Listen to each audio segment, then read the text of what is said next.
party ni Laxmi, ni Arta, ni Ganesh. Ang candle blowing ceremony, and once again, sa lahat ng mga Jolly Kids natin, paparin tayo din sa harapan para kantahan ulit ng malakas na malakas sa ating mga birthday. Tama ba?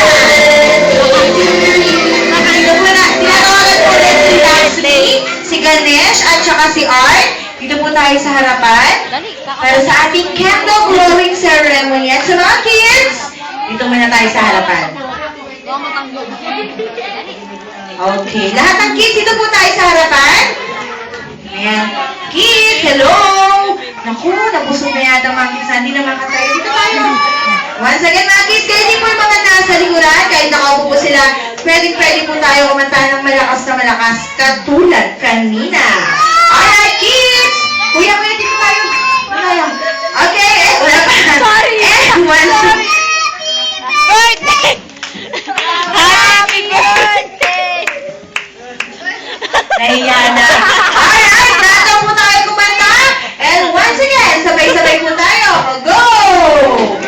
Yes! All together now!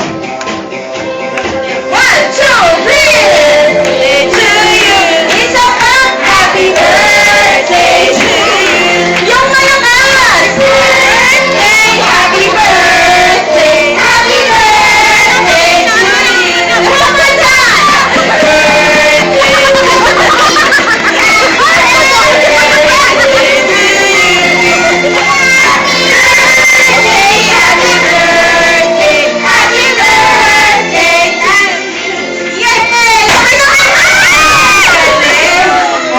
time!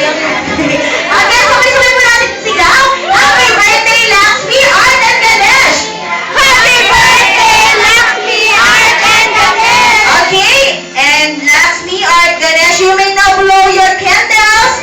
Blow na blow. In 1, 2,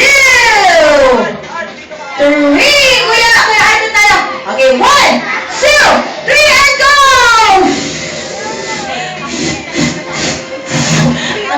Ang lakas ng ihip. Okay.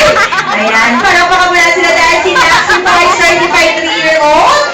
Si Ganesh pa ay certified 4-year-old sa August. At si Art sa July, certified 5-year-old. Palapakan po natin sila.